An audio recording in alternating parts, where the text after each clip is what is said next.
particularly the early and developmental days and eventually the big time, wealthy, major important salad days of being the high impact executive he became within the Time Life organization. Larry pioneered one of the absolute best inventions of the 21st century, the commercial editorial, or the editorial commercial. A hybrid which wound up making his company countless gazillions of dollars, and probably should have kicked back, 7% of that to Larry, maybe 6, whatever.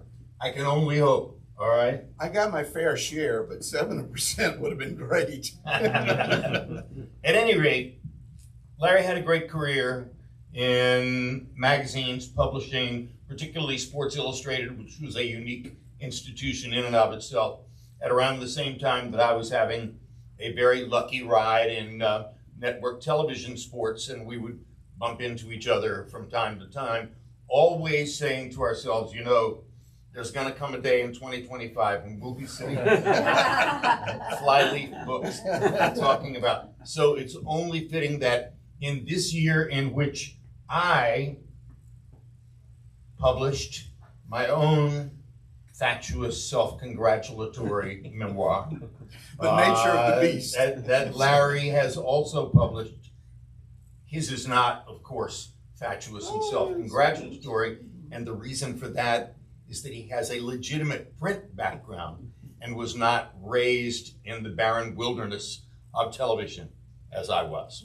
So I lived with wolves. Larry, did you, when you grow up, did you already specify in your mind, I not only want to be a sports writer, I want to be a sports writer for Sports Illustrated? That's a good question. I heard that. Why it's interesting is that's exactly what my son Ted did. At 12 years old, we have Ted on video saying he wants to be a sports writer and he wants to work at Sports Illustrated. And of course, for him, it worked out also. I was a little different. I decided early on that I wanted to be a sports writer. Then when I worked at the Charlotte News, a paper that no longer exists, but was known by tradition to have some terrific writers on the staff, that exposed me to a higher quality of sports writing in a newspaper. Then I went to the Carolina sports editor for the Daily Tar Heel, and I met a writer at Sports Illustrated who had graduated from Carolina by the name of Curry Kirkpatrick. And at this point, I'm reading Sports Illustrated. Curry was a superb writer. I'm impressed by his writing. And that was one more step in that direction. The final straw was when my best friend at Carolina, a year ahead of me, my predecessor as sports editor of the Daily Tar Heel, I said to him one day, Sandy, I've got some news for you. Now, I'm a student at Carolina. I'm a junior. I'm a senior. I'm a senior at Carolina. I'm working at WCHL. I had been, correct. I'm a junior. I'm sports editor of the Daily Tar Heel. I said, Sandy, you know that award that you didn't win last year when you were sports editor of the Daily Tar Heel? And he said, yeah, I'm referring to the sports writing award for North and South Carolina. I won it. By golly, I'm going to rub it into this guy. He said, well, that's nice, Larry, congratulations. He said, I have some news for you too. What can possibly top winning the best sports college writer in North and South Carolina? He said, I was just hired by Sports Illustrated. Well, that did it. That became my focal point, my goal, my ambition. A guy that I'd looked up to, Curry Kirkpatrick, a guy who was just a friend. My gosh, when your friend achieves what was at the time the pivotal pinnacle of sports journalism in the country, when he's hired by that same publication, it kind of makes you want to shoot for the stars as well. Unique is an overused word.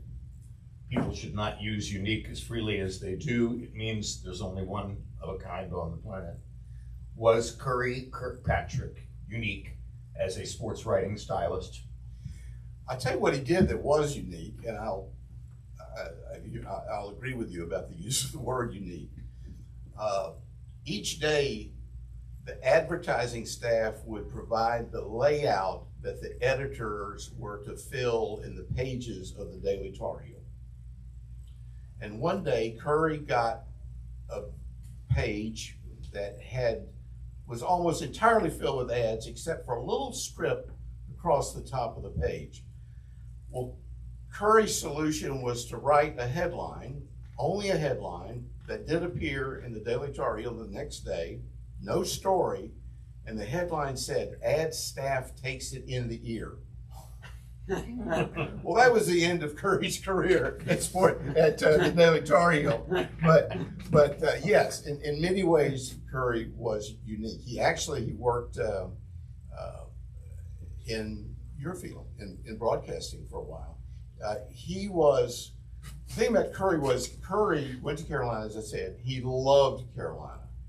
There's a maxim, no cheering in the press box. It did not stop Curry when he was at a Carolina game.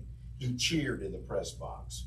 And how he got away with it, I guess because he was Curry Kirkpatrick from Sports Illustrated, and everybody knew what his predisposition was. Oddly, the one coach in the country who had the biggest problem with Curry, who was an avowed Carolina fan, was Dean Smith. Dean Smith, because Curry may have wanted Carolina to win, may have rooted for Carolina in the press box, when he wrote his stories, it was no holds barred. Right. And so that's, I guess that was the price that he paid to Carolina. I'll root for you. I love you. I want you to win. But when I'm at the typewriter, it's no holds barred. And was that another way of saying that Dean Smith was actually up close, capable of being much more thin-skinned than you would want an institution of that nature to be?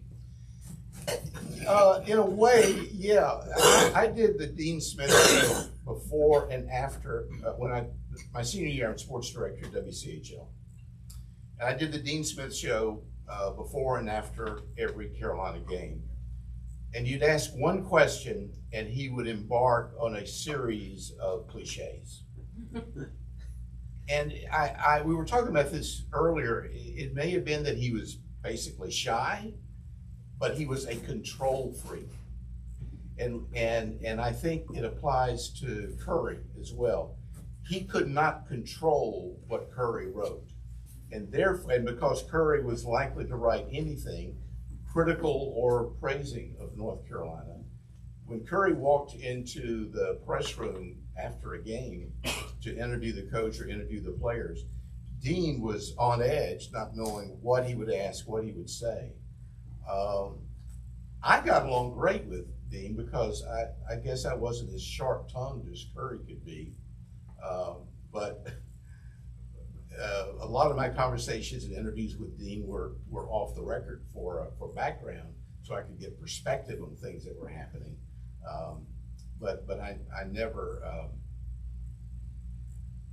I never criticized, for example, Dean's personal appearance the way Curry might. Well, I think some coaches are mandated by their build-up, their persona, their niche at the university to perform, like Abe Lemons at Oklahoma City. And some are mandated just to be honorable and win basketball games. Dean Smith, Bobby Knight, Terry Holland. I think these coaches get the luxury of being free to be abrupt, be abrasive, be clinical if they want to, as long as they win. Yeah. So, and you've watched that evolve over all these years in the culture. There was a moment when it wasn't life or death, whether your game was the lead Thursday afternoon, Thursday night, when Sports Illustrated got out into the postal delivery pipeline.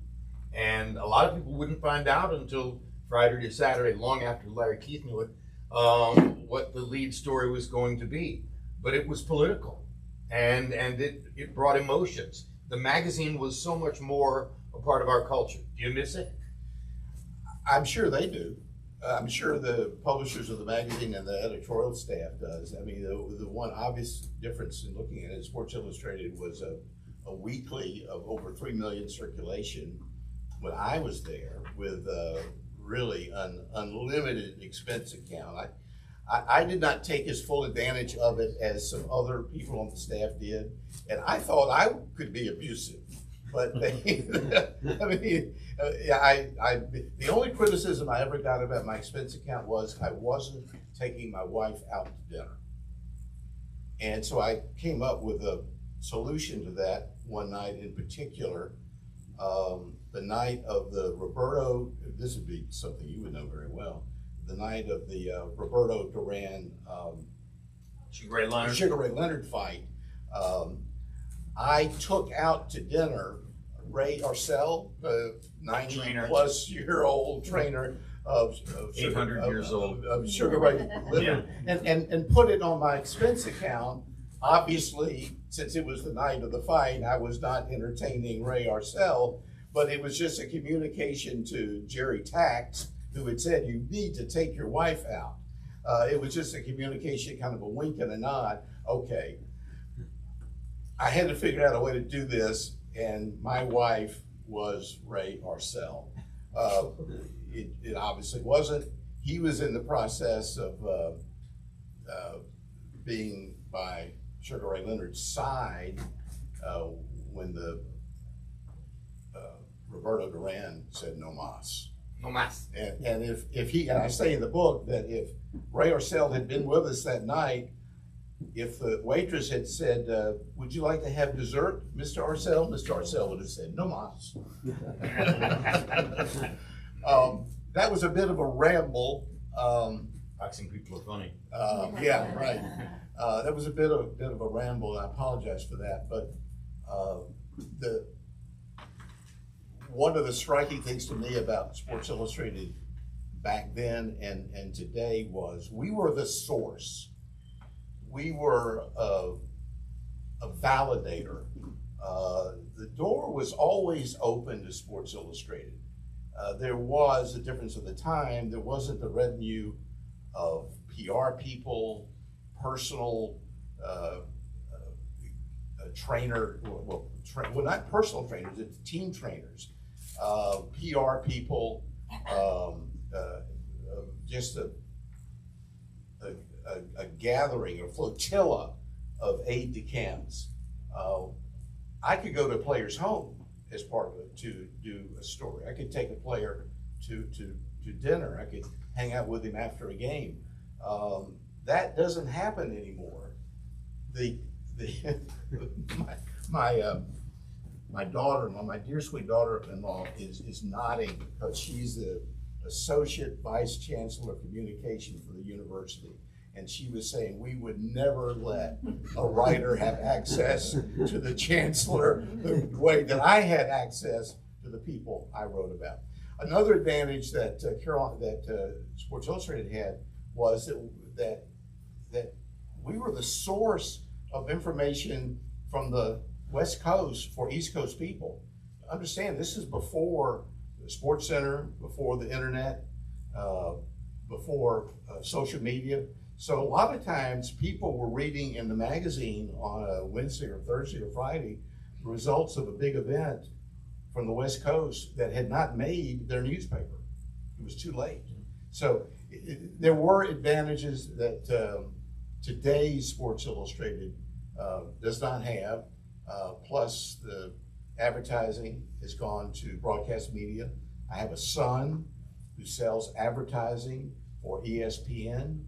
He benefits from this greatly, but it's vastly different. Ultimately, as the print journalism business began to change and evolve, and digital was making more and more incursions into the time availability quotient for these kinds of communications. Ultimately, did you foresee that it would be useful, productive, and good for your career to begin listening to corporate about these new enterprises they wanted to test out and learn from, combining editorial with marketing, tying a product to an editorial set of ideas or approach? Did you see that coming and say to yourself, that's a good area for me, or did it just happen? Well, it happened, by the way, is the title of Jim's terrific book. I thought that was pretty deft. It was so subtle, Larry. But I really commend it to you. It's outstanding. It happened. It happened to me as well, but in perhaps a less fortuitous way. I was, for a moment, a star. I'll say this because my moment lasted for a millisecond. I was assistant managing editor of Sports Illustrated. I was asked to try to produce at Time Incorporated not one but two different magazines. Neither one of them got off the ground, but hey, they asked me to be the editor-in-chief of two new Time magazines. So when the second of those failed, I was to go back to Sports Illustrated and assume my job of being assistant managing editor. And the managing editor, a fellow by the name of Mark Mulboy, who was a good writer and an excellent editor. He won 2 National Magazine of the Year awards. And I was looking forward to going back to the staff. And as we're sitting down in this fancy Italian restaurant, he said, "You know I don't have to bring you back." Well, I didn't know that. I mean, it was news to me. You know, he said, "You know I don't have to bring you back." And by the end of the year, I was no longer assistant managing editor. What happened, I have no idea. But then I went into the world that Jim describes. And I was the third editor who was put in charge of developing editorial content under the sponsorship of SI's advertisers.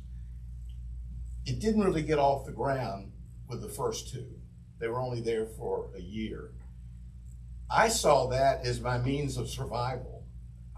Going from flying high to ground zero, I had to make it work.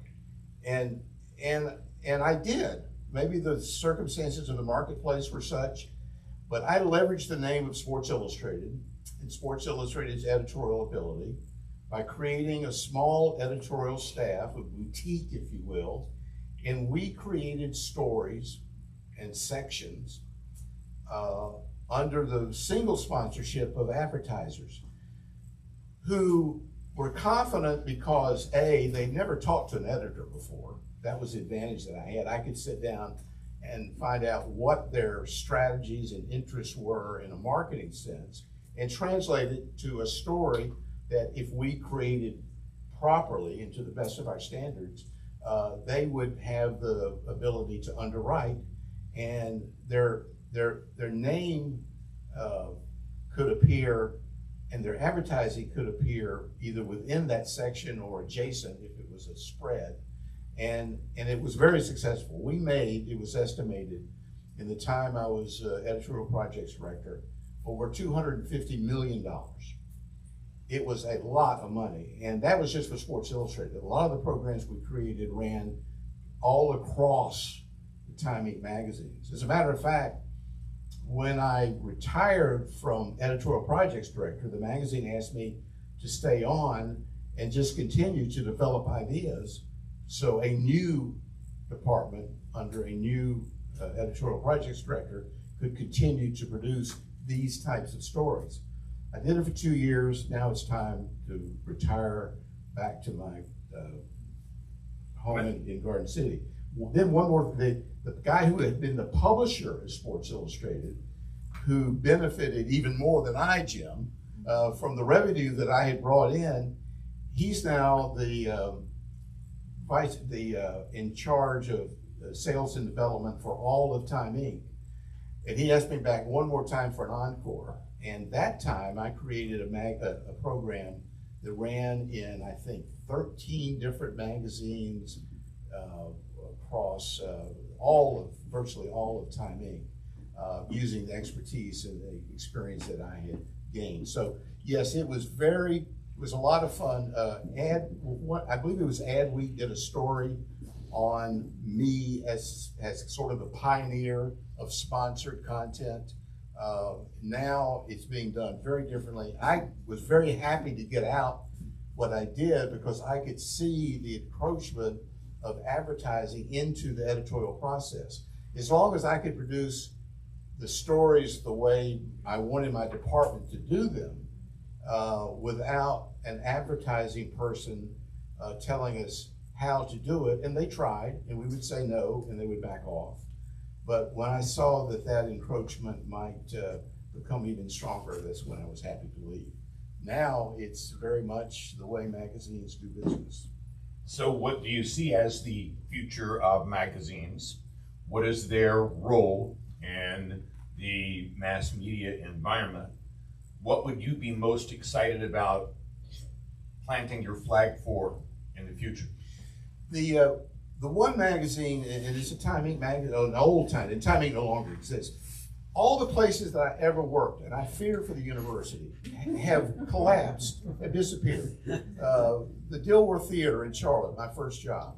The Harris Teeter, where I bagged groceries, my second job. The Charlotte News, the evening paper, where I worked for 6 years as an intern. No more. Sports Illustrated, as I worked there, no more. One magazine has survived all of that, and it's People magazine. And they are a cash cow for the new owner, which I think is Meredith Publishing. But magazines that deal in showbiz, glamour, gossip, there's apparently will always be a market for that. As I see the decline of magazines, I'm reminded of a statement that Dan Okrent made in the 1990s. He gave a speech at, I think it was at Columbia University actually, where I had taught for 4 years. And he predicted the death knell, even then, of magazines. And he was spot on, because the decline in reading interest, the decline in advertising have caused so many magazines to simply fade away or disappear. And that, I'm afraid, is what the future of magazines continues to be. I hope Questions? Anybody? I hope we can have a more positive question to end with. But I should say that these were the fun times. I mean, these were the fun times. So if you want to know what life was like in a different era, in a different galaxy, far, far away, that's what this book tries to do. Meaning they are all expense account stories, right? Well, I was covering, I'll get to your question, Ted. This is when I was a reporter, and I was with a writer named Pat Putnam. We were covering a track and field event at Madison Square Garden. We were having lunch between sessions or something. And we walked into the restaurant, and it was a restaurant that was near the garden. There were a lot of athletes there. Putnam says to the waitress, "Just give me all their checks." The entire restaurant, hundreds, this is when hundreds of dollars was a lot of money. And he just picked up the checks, signed for all of them, paid them all. And I mean, obviously you wouldn't and couldn't get away with that today, but it was Sports Illustrated, and he did it. And of course that made it easier in the whole entree of picking up checks and taking people to lunch and taking people to dinner, is so you can get entree. And Sports Illustrated had entree with whomever it wanted to speak to, because we were the 1,000,000 kilowatt light for sports personalities and sports teams, et cetera, Ted. So we both know the person, maybe Will knows the answer to this too, what person has been on the cover of Sports Illustrated the most? Could it be North Carolina's own Michael Jordan? It is. But he has one fewer cover than he is supposed to have. That's true. Okay, Why is that? This is a great story. When I was the basketball editor, the first year I was basketball editor, College basketball. college basketball editor. Ted can tell the story as well. No, he really can. It was the 1980-81 season, and I did not rank North Carolina. I was not going to show my Carolina blue colors quite so boldly, quite so predominantly as to rank my alma mater in the top 10, much less. So I left them out altogether. Well, this is the year they wound up reaching the national championship game against Indiana. So that shows you how knowledgeable I was. I was an honest broker who made a stupid decision. The next year, I was not going to make the same mistake. So I ranked North Carolina #1, and to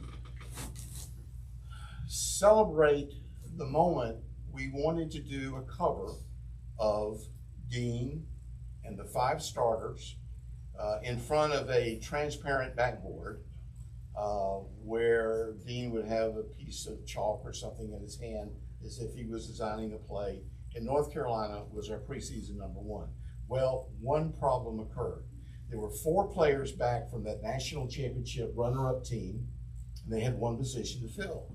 And the one position to fill, I knew would go to a freshman from Wilmington, North Carolina, named Michael Jordan. Dean would not concede. Dean could be very, very stubborn.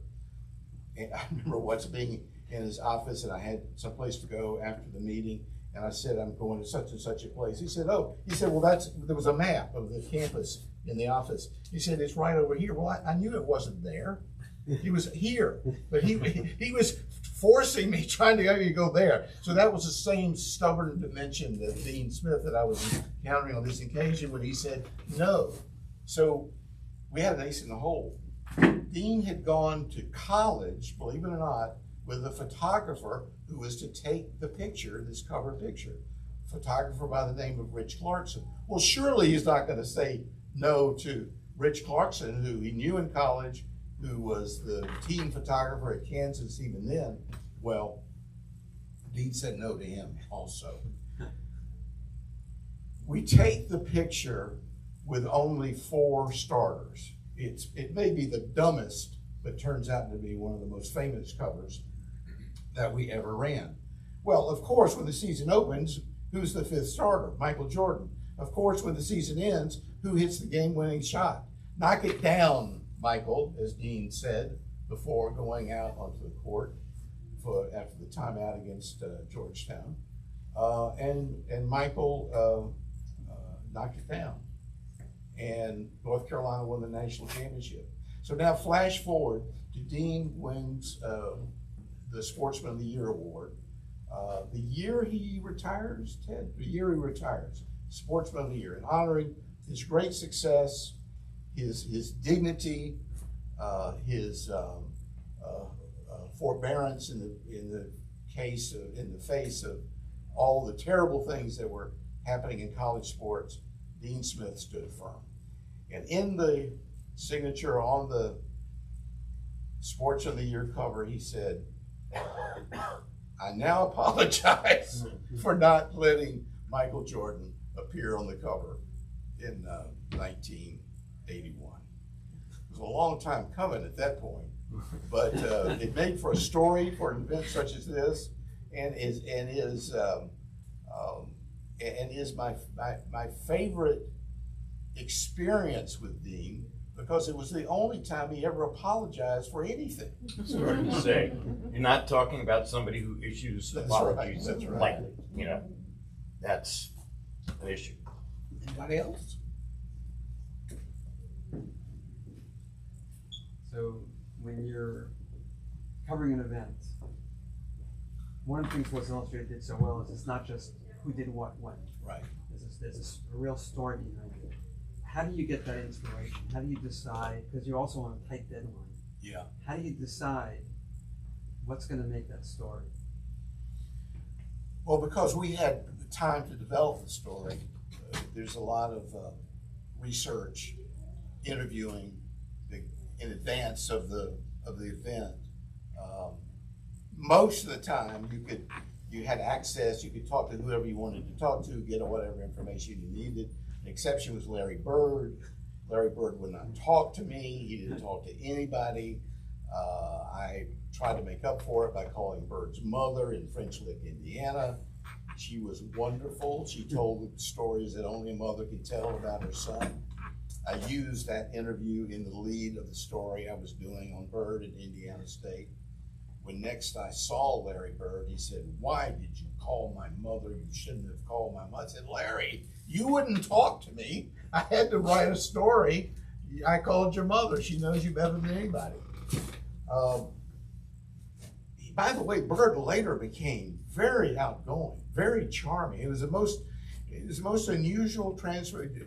Jim has probably seen this boxing personalities, or Mike Tyson perhaps, but the transformation in Bird's personality from when he first appeared on this national scene at Indiana State to what he later became was remarkable.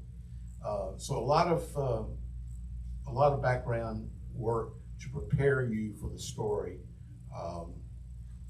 One time it didn't work so well. Actually, it was a Michigan State, Indiana State NCAA championship game, where all of the talk beforehand was going to be Bird versus Magic, and I was prepared to write a Bird versus Magic story. And it might have been Bird's worst college game. He was awful. And Magic was the leading scorer for the Spartans, but he did not have the same impact on the game as a little guard named Terry Donnelly, who played the entire 40 minutes, missed one shot the entire game. As he said, it was amazing. Magic was even passing the ball to me. and he, what, Magic, this kid had the hot hand and was controlling the offense. So I wrote the story accordingly. I wrote an accurate description of the game, but I missed the moment. And the moment was that this was something that would change basketball forever. And years later, when ESPN came to my home in Charlotte, because I was one of the few survivors of a game played 40 years earlier, they wanted to talk about the game. And I said to the interviewer, not nearly as good as Mr. Lampley, I wanted to write the perfect story, but I didn't. Well, in their editing booth, Jim, they clipped out, but I didn't. So it made it sound like I was patting myself on the back, and I wasn't. I had written a good story. I'd written a good story, a serviceable story about the game, but I missed the moment, and I will always regret that. So usually we got it right, but that time we didn't. John, you're taking off. Thank you. Appreciate your coming. John Haber. John Haber could also do his own book. He was associated with one of the major You were in 12 Night. Broadway houses, Broadway production houses in New York for many years, and now he's back living in Chapel Hill at his alma mater. Dodger Productions. Where you were. Thanks, John. Anyone else? Yes, just with college athletics, the way it is with conference realignments, NIL, like what are your thoughts on that? Oh gosh. Yeah. Here's how much I oppose what's happening in college athletics, and this is you kids get off my yard. I realize that. I'm getting there too. I mean, you kids scram, get off my yard, get off my lawn. Years ago, when I was basketball editor, a player at Duke, as a matter of fact, Dick DiVinzio, very good guard, got down between Carolina and Duke, and he chose Duke, and Dean actually always had a good relationship with him. After DiVinzio graduated, he became very active in trying to promote the rights of college athletes. He strongly believed that college athletes should be paid, should be compensated, should even have a union. And I was very traditional, very opposed to all of that. And he wanted Sports Illustrated to write about it, and I wouldn't write about it. I wouldn't assign it to one of my writers. So that's where I was coming from. That did not exist still when I was basketball editor through my time at Sports Illustrated. But today, it's what college basketball, college sports athletics is. Not to pound on Ted, but this very week, Ted has a cover story in Sports Business Journal that examines how North Carolina is gearing up for this new world of expenditures under the fact that Bill Belichick is now the coach. Well, I would be so opposed to that I say in the book that I would not want to edit a revenue producing sport where the athletes are paid. Because when I was in school, whatever was happening under the table, I don't know. Actually, I did an investigation of Kentucky. That story never ran, but I was aware that things were happening, but not to the extent, not to the payments, that all above board now, not to the transferring, not to the NIL deals, not to the elimination of walk-ons and cutbacks in scholarship opportunities for kids. The diminution to non-revenue sports is going to be terrible. And this is the whole, Carolina and Stanford are the monuments to a broad-based athletic program and the success that accrues to schools that invest to a certain extent in all of their sports. Carolina, I think, has 28. It's a beautiful thing to see, but I fear for what may be happening here on campus and at other campuses. So I would not want, I wouldn't have anything to say about it. No, Keith, you're editing college basketball, whether you want to or not. But it would be with some regret, some regret. I'm still thinking of something you just said. You said Carolina and Stanford are the models for, those are two dramatically different public institutions. I mean, or institutions, you know, one of them is a private school, the other one is a state-supported school. One of them has had this very broad athletic background for years and years and years. Stanford, Carolina has caught it, kind of mimicked it, and caught up to it in a lot of ways in the past 10 or 15 years.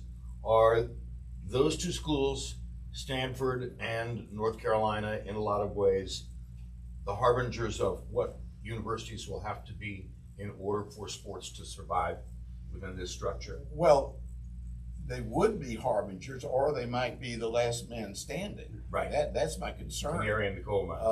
The canary in the coal mine, exactly. I mean, we see today in certain schools teams being eliminated, swept off the board, and that's to me is terrible. I mean, cheer for old Notre Dame. I mean, that used to mean something, you know. The athletic program at schools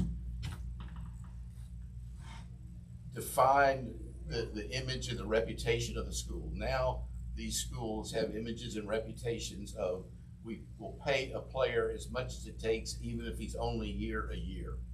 Well, come on, it's not the college sports that I knew, nor is it the college sports that I love.